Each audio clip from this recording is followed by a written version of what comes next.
Meryl Streep and Julia Roberts and every other celebrity. Oh, all the rich elite celebrities support Kamala Harris. I'm like, make it stop, make it stop. I mean, I didn't know that she was paying $2.5 million for that.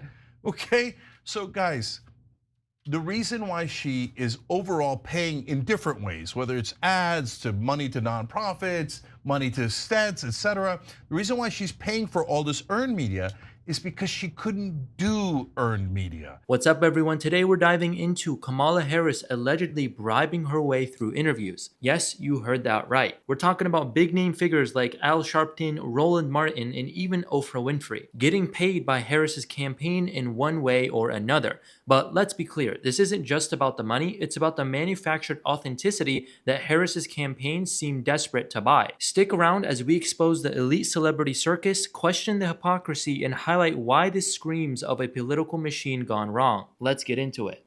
As with any presidential candidate, Kamala Harris did do some interviews on the campaign trail. You just watched a clip of her interview with Al Sharpton.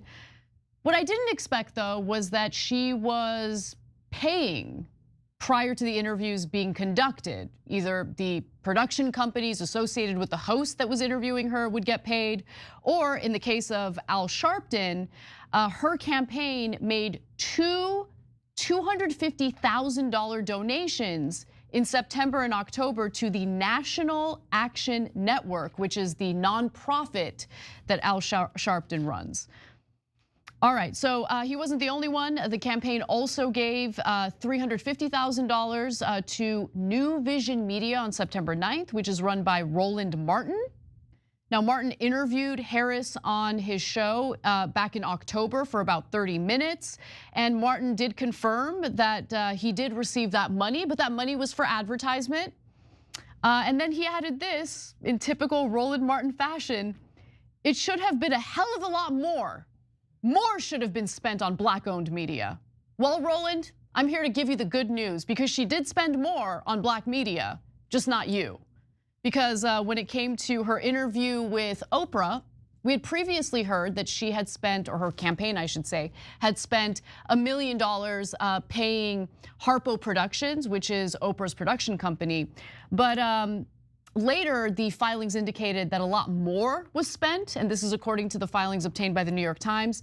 The Harris campaign spent $2.5 million. $2.5 million for an Oprah interview. Are you kidding me? For that price, they didn't just rent a studio, they tried to rent credibility. And let's talk about what this says. Harris's team knows she can't connect with voters organically, so they bank on Oprah's cultural capital to make her look more relatable. It's elitism on full display. Meanwhile, working class Americans are watching this and wondering why their politicians look more like celebrities than public servants. On that interview, okay?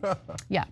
And Winfrey, by the way, clarified on Instagram that she was not paid a dime for the event. The money actually went toward, the staffing and the lighting and all of the other equipment that was necessary for the interview.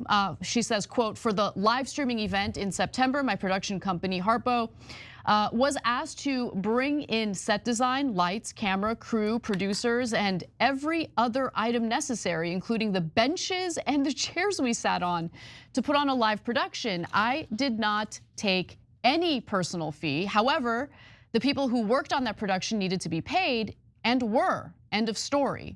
Let me be clear. First off, Roland is not entirely wrong. You could do ads and shows and then go on the shows. In fact, that's what they do with mainstream media. They do tons of ads on NBC, CNN, Fox News, etc., and then they get interviewed by those. By the way, that's also why cable news is a bunch of ass kissers, because one of their top clients are the politicians themselves. So that's why they're always like, oh, the politicians are having an honest debate. Oh my God, their donor money doesn't affect them at all. They're honorable people, right? Because they don't want to offend one of their top advertisers. So that's a different issue and an interesting issue, and one we talk about all the time. So if Roland says that it went to ads, it went to ads. Okay, I trust him on that. And to me, that's a little bit of a different category. Okay, but first, Al Sharpton, you pay a nonprofit, and then the guy interviews you on his media. Is that media what he does? And then he gives you the biggest softball interview that anybody's ever seen after you were bribed. I mean, after you were given $250,000 for your nonprofit. No, $500,000, $250,000 on 2 different occasions. Oh yeah, okay. So look, Al Sharpton's been doing this type of scam for decades. But now that he's inside the Democratic Party, there's just this enormous Al Sharpton protection complex, okay? Oh, so you can't say that about Al Sharpton. Oh, come on, man. He's been asking corporations and politicians, et cetera, for money for his nonprofits. Al Sharpton's game is no secret. He's been working the pay-to-play angle for years, and now it's getting the Democrats' party stamp of approval. Harris's $500,000 donation to his nonprofit is no coincidence. It's a bribe disguised as charity. And here's the funny part. Sharpton then gives her the softest interview imaginable. That isn't journalism. It's a transactional exchange that should insult anyone paying attention. If this were a conservative politician, the media would be in a full meltdown mode. But when it's Kamala, it's radio silence. And then he comes out and goes, now they are good people and not racist anymore, now that they have given me money. Including Comcast, by the way, you should look into that. Okay, so then you go to Oprah. We broke down that interview for you guys here. It was a celebrity fest and it was counterproductive. And look, Oprah did the best she could. Kamala's answers were terrible, so she would like encourage her. She would give her like a big intro, like it would be great if you said this. She was helping her answer the questions after asking the question. Oprah didn't just interview Kamala, she practically held her hand through the entire thing. This wasn't a tough conversation, it was a live coaching session disguised as journalism. Oprah literally spoon-fed her the answers, and let's be honest, this kind of treatment only happens for candidates the media elite want to prop up. If this had been a Republican candidate, Oprah would have grilled them, not helped them. The double standard is glaring and it makes a mockery of what interviews are supposed to be. A test of authenticity and competence, not a stage-managed charade. Both before and after, she's coaching the bejesus out of Kamala Harris because she needed the coaching. Do I think Oprah took money? No, she doesn't need the money. No, she's so rich. Right. Like, I don't think that she did it for the money. But I believe Oprah in regard to the production company. Oprah doesn't do a daily talk show anymore. So it makes sense in wanting to pay a crew and get all the equipment necessary to do it. No, but that's why I said it's not the end of the story.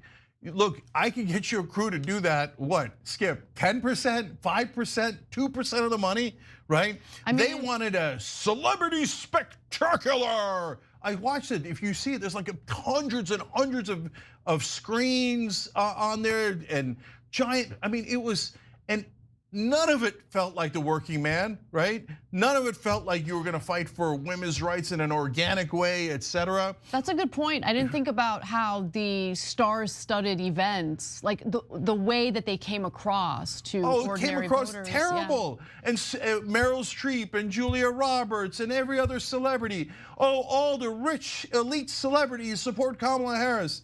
I'm like, make it stop, make it stop. I mean, I didn't know that she was paying $2.5 million for that.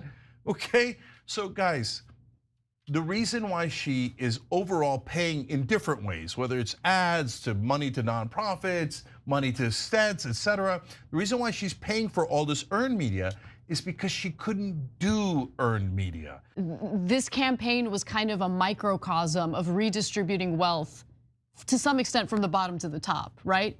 Because look, Kamala Harris did take money from billionaire donors, but a smaller, way smaller percentage of her donations came from billionaires. She had a lot of small dollar donors. And so like the idea that all this money gets spent on these rich celebrities is hilarious. Like Lady Gaga in Philadelphia, John Bon Jovi in Detroit, Christina Aguilera in Nevada, James Taylor in North Carolina, Katy Perry in Pittsburgh. The singers themselves were not paid a fee or compensated in that way, officials said, but their support staff was.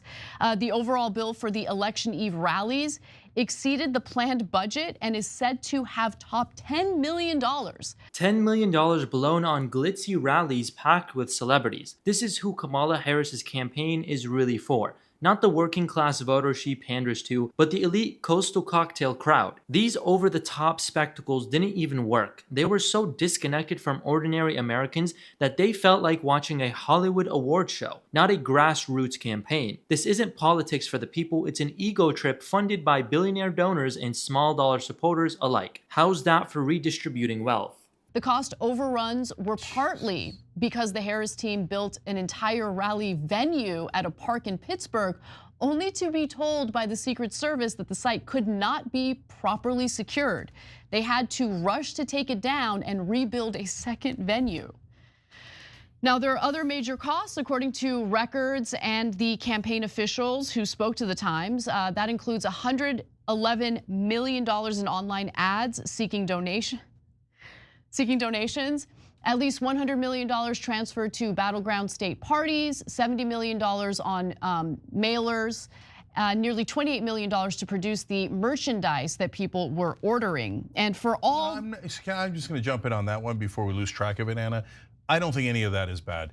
You got to spend money on some ads to get more money, and as long as they have positive ROI on it, that's fine. Mailers are how you try to convince some people. You could agree or disagree on the tactics, but that spend is huge, but not necessarily outrageous at all. It's fairly normal categories of spend. $111 million in online ads seeking donations? Because what that doesn't tell you is that probably brought in 150 or 200 million in donations. Sure. I'd like to just reiterate that Donald Trump's YouTube ads asking for donations were so low production, but in my opinion, better, right? Because it seems like a normal person. Like he's standing in front of a window. He's backlit, meaning he's dark. There's a bright window behind him. He's dark and he's like, we're trying to raise money for my campaign. You know, if you can't do it, don't do it. But if you got a buck or two, you know. It comes across as more authentic, and I'm going to venture to say he didn't spend $111 million to put out those ads to ask for money. No, of course, and the whole glossy thing that they are so obsessed with is actually deeply counterproductive. Bingo. Glossy, overproduced campaigns like this scream elitism, and they turn off the very people Kamala Harris needs to win over. Instead of building trust with voters, her campaign gave them a star-studded circus act that felt completely out of touch. Ordinary Americans don't want million-dollar productions. They want authenticity. And here is the thing. Even when Kamala has all the glitz and glamour backing her up, her answers still fall flat. If anything, these high-budget theatrics highlight just how hollow her campaign really was. I'm just being fair about the type of spend that they're doing. Okay, and for all the focus on her volunteer program, the campaign spent a significant sum, about $50 million, for paid door-to-door canvassers. I have no problem with that. I mean, canvassing is awful, okay? It's very difficult. People don't want to hear from you. They don't want you knocking on their door. So canvassers are American heroes and they deserve to be paid. So I have no problem with that. I'd love to hear your guys' thoughts or opinions down in the comments below. If you agree or disagree with a lot of the points made, this is a place for discussion. Also, be sure to give us a like and subscribe. It really helps out the channel, and we'll see you guys in the next one.